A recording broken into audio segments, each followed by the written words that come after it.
Okay, so let's set the scene. You've got a speedboat, and it's coming from Florida.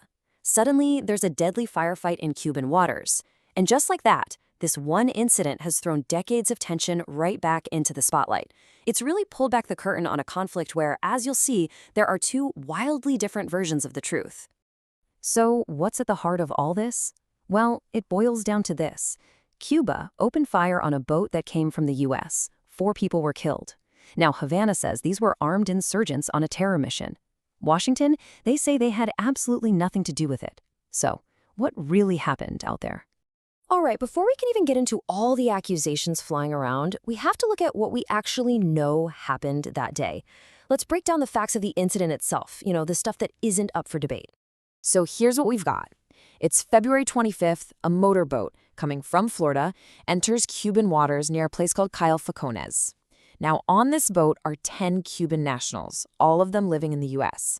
And that's pretty much where the agreement ends. Because according to Cuban authorities, the people on that boat started shooting, which forced the Cuban Coast Guard to shoot back. And this confrontation, it was absolutely deadly. When the gunfire finally stopped, 4 of the 10 people on that boat were dead. And that right there, that loss of life, is what blew this whole thing up from just some kind of border dispute into a full-blown international crisis. So what about the others? The remaining 6 people were injured and captured. They're now being held by Cuban authorities. And this is key, because what they're saying, well, it's the very foundation for Cuba's really explosive claims. And we're not talking about small claims here. Cuba isn't just saying this was, a simple case of someone crossing the border illegally. No, they are claiming this was an organized, armed attack. They're using the word terrorism, and they're pointing the finger directly at the United States. To back all this up, Cuban authorities released a list of what they say they found. And wow, they claimed the boat was basically a floating arsenal.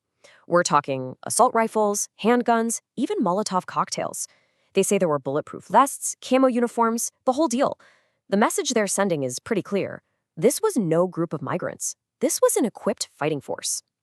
So Cuba's official line is that this was pure self-defense. Their Interior Ministry put out a statement calling it a necessary response to protect their country. But they didn't stop there.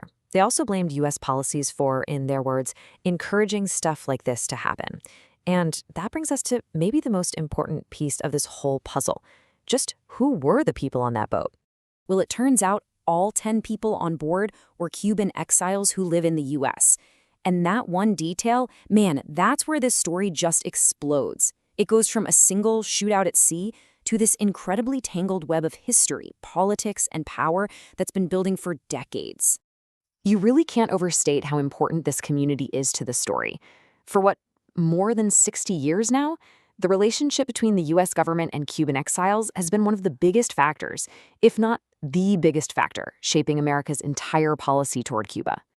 And we're not talking about a small group of people either. There are around 2 million people of Cuban origin living in the United States, a huge number of them right there in Florida. They're an incredibly powerful and organized political force. And that political power, it has really deep roots. You go back to the Cold War, and the U.S. was giving direct military and, covert CIA support to exile groups that were actively fighting the Castro government. Now, officially, that support has changed over the years. It's more political and financial now. But here's the thing. Havana's main argument today is that the U.S. never really stopped backing these groups that Cuba calls terrorists. And knowing that history, well, it explains the immediate and frankly furious reaction we saw from politicians in Florida. They didn't just push back on Cuba's story, they straight up called it a massacre and started demanding regime change. It's the exact same language, the same sentiment that has been a huge part of the Cuban-American community for decades. And all of this leads us right to Cuba's biggest accusation, that this boat incident, it wasn't just some random, isolated thing. They claim it's a very visible piece of a much larger modern American playbook designed for one thing, regime change. So you've got these two totally opposite stories. On one side, Cuba is screaming that this was state-supported terrorism designed to destabilize their country. On the other side, the U.S. says, nope, zero involvement from us. They're calling it an unusual shootout and saying, hey, this is what happens when people get desperate because your economy has collapsed.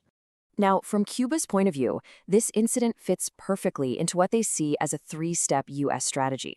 Step 1, squeeze the economy dry with sanctions and blockades to make life really hard for everyday people. Step 2, let that economic pain boil over until citizens are protesting in the streets. And then step 3, and this is the crucial part for them, send in Cuban exiles as the freedom fighters on the ground to lead the whole operation.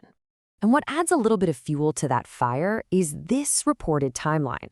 The Wall Street Journal actually reported that a statement was made attributed to the Trump administration saying regime change in Cuba had to happen by the end of 2026. Now, when you have a hard deadline like that, it definitely adds a sense of urgency, and it makes you wonder if recent events could be part of some kind of calculated, time-sensitive plan. So, when you put it all together, we're left with an incident that is so much more than just a shootout at sea, right? It's really a flashpoint where all this history, all this politics, and a lot of violence have all collided. Which brings us to where we are right now, a total standoff. Cuba is convinced they've caught the U.S. red-handed, in the middle of a covert op.